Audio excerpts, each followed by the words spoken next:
Assalamualaikum warahmatullahi wabarakatuh. Pada pertemuan hari ini, saya akan mengajar Matematika Informatika 1 untuk kelas 1 IA 16. Pembahasan pada pertemuan pertama ini adalah mengenai himpunan. Apa itu himpunan? Himpunan adalah suatu kumpulan atau koleksi dari objek-objek sembarang. Cara pengumpulan objek-objek itu biasanya berdasarkan sifat atau keadaan mereka yang sama, ataupun berdasarkan suatu aturan tertentu yang ditentukan.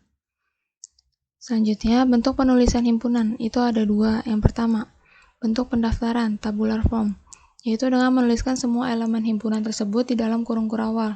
Contohnya, himpunan A, Jakarta, Palembang, Mataram. Himpunan X, 1, 3, 5. Berarti, himpunan A ini mendeskripsikan tentang isi dari perintahnya apa. Misalkan, coba buat himpunan mengenai jenis bunga, berarti himpunan A, bunganya tuh apa aja nih yang kalian tahu, misalkan mawar, tulip, kamboja, dan lain-lain, kayak gitu.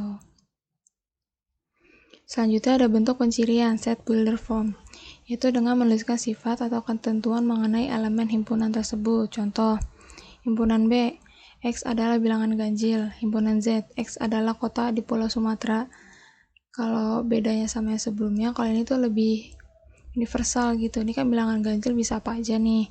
Terus kota di Pulau Sumatera juga bisa apa aja, yang penting di Sumatera kan. Jadi dia nggak menjurus ke suatu deskripsinya. Dia lebih secara universal. Kalau itu tuh bilangan ganjil, kalau ini tuh Pulau Sumatera kayak gitu. Selanjutnya, diagram Venn.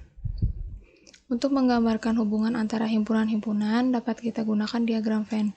Himpunan kita gambarkan sebagai daerah lingkaran, sedangkan semesta sebagai daerah persegi panjang. Contohnya di sini. Himpunan A merupakan bagian dari himpunan B. Himpunan A bukan himpunan kosong. Dapat kita gambarkan sebagai berikut. Berarti himpunan A itu isinya tuh sama kayak di himpunan B, makanya dia berada di dalam himpunan B.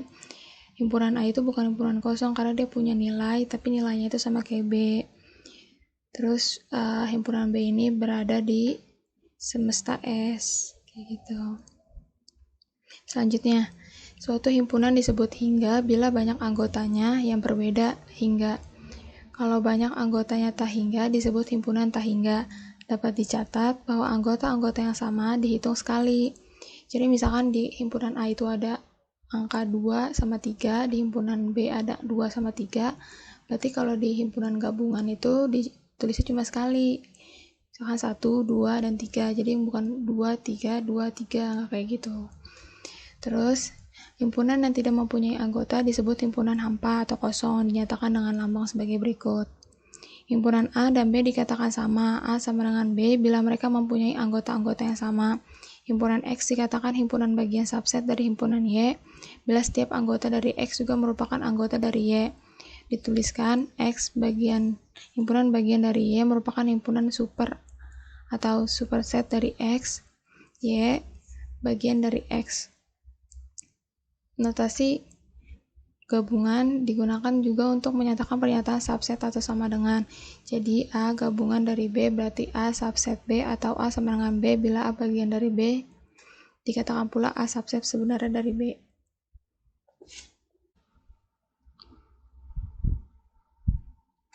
Gabungan atau union. Dua himpunan A dan B ditulis A gabungan dari B adalah himpunan yang memuat semua anggota A dan semua anggota B. Dinotasikan dengan lambang seperti ini.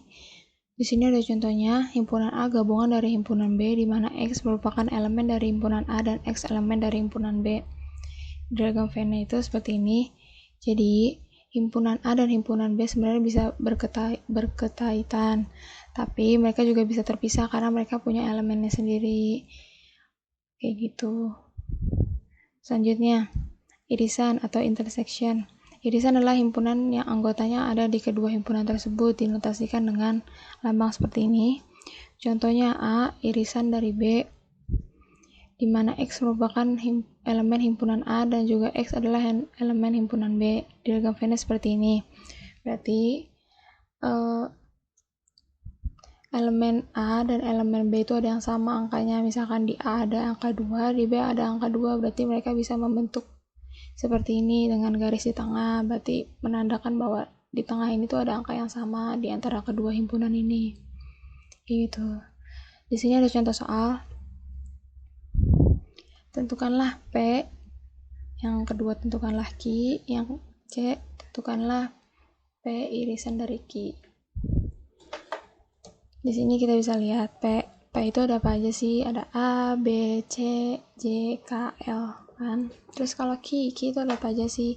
F, W, X, J, K, L. Terus kalau yang C ini P irisan dari Q, berarti huruf yang bisa ditaruh di kedua himpunan yang termasuk bagian dari kedua himpunan ini, berarti ada di tengah nih, J, K, L, kayak gitu.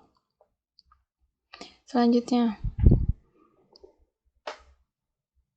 tentukanlah P irisan dari Q, terus tentukanlah Q, tentukanlah P irisan Q, irisan R. Yang pertama kita jawab dulu, P irisan Q.